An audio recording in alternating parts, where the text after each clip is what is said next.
For today's video, I'm going to kind of show you putting all the groceries away. Well, not all the groceries, but all of these groceries away and getting the kitchen kind of cleaned up and some food prep.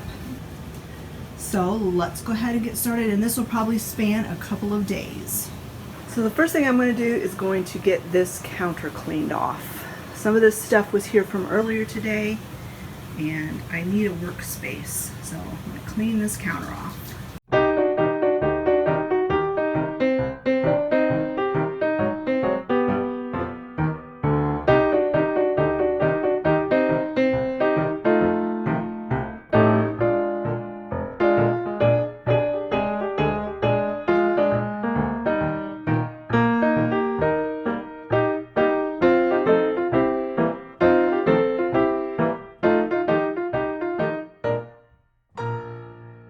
So now I'm going to go ahead and clean the fruit bowl off.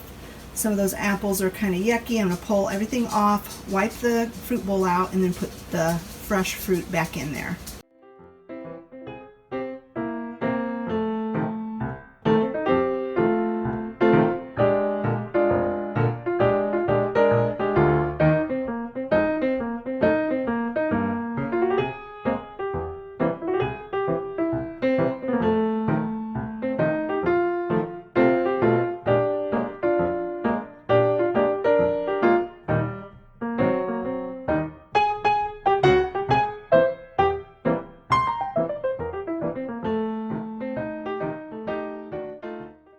I dropped an apple on the floor, and then when I couldn't find it, I thought, I wonder who has it.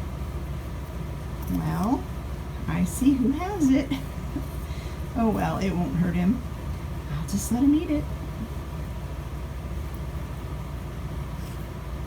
So the next thing I'm going to do is I'm going to get these chicken breasts on to boil so that I can make some dog food for Sally.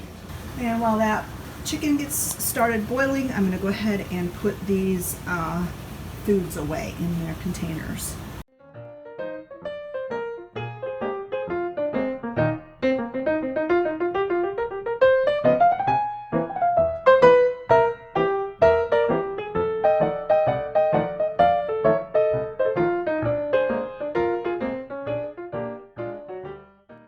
Something else that Sally eats to try to help her digestion is pumpkin. So I fed her some out of this. I also gave Ollie some because that won't hurt him either. And the rest of it I'm going to put in little dollops on a cookie sheet with parchment paper. Stick them in the freezer, and then I can pull out one lump at a time and let it thaw and feed it to her so she can have pumpkin every day and that it won't go bad.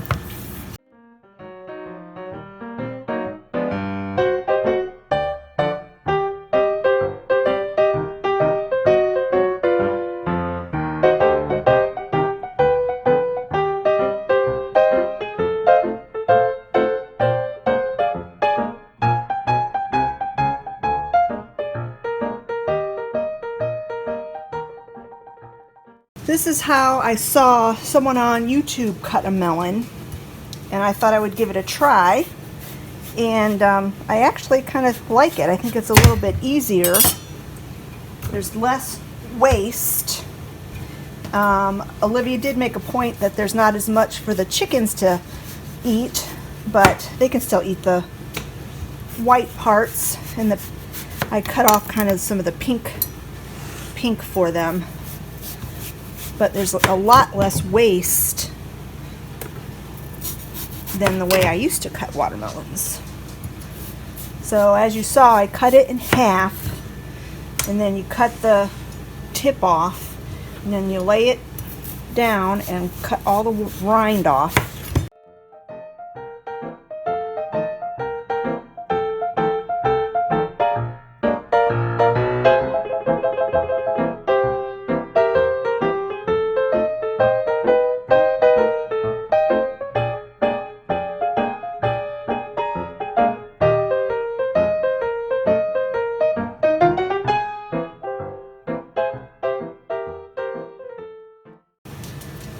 And then you can cut it in size pieces that you want then.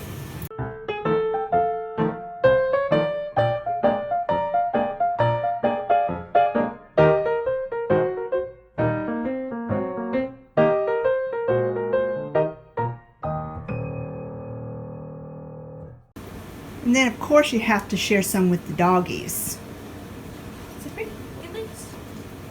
You go ahead and give Sally some of that, even though she shouldn't probably have it. It's just water, basically. Yeah. So the chicken is done, and I'm going to go ahead and just pull it out and set it on this cutting board so it can cool off.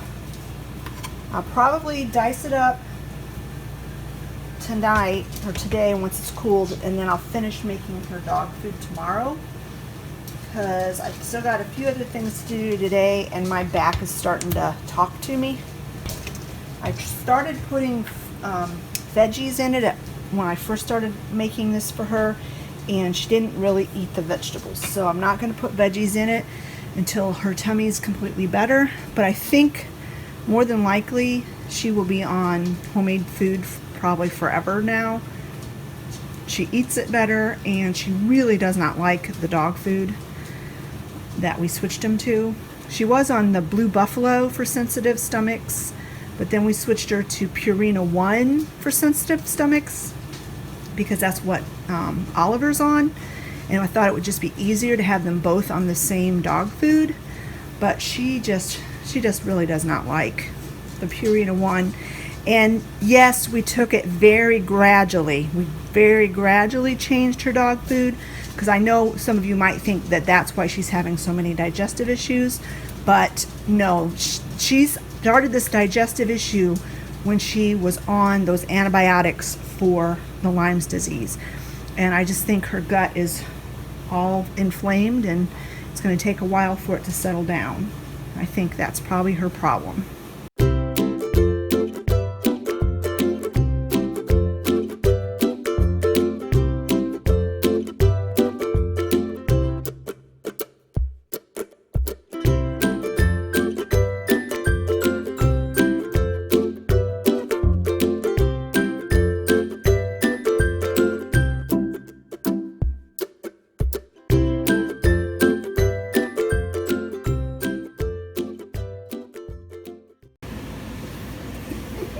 You see him? Is it going? Go. Go, baby. No, you don't do it.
And here is the bag of cooked chicken that I had diced up the day before.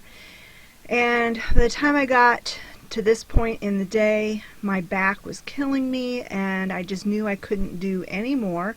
So I gave Olivia the job the next day to finish fixing the dog food. This food prep was on Monday and Tuesday. I work Wednesday, Thursday, Friday, so the dog food was actually made on Wednesday, and I don't have a picture of that. Anyway, I hope you enjoyed this food prep video and kind of getting the kitchen cleaned up and things put away. I don't always take the time to food prep, but whenever I do, it really does make a big difference, and I wish that I would get in more of a habit of doing it all the time, because it really does simplify the rest of your week. Thanks so much for watching, friends, and we will talk to you later. Bye-bye.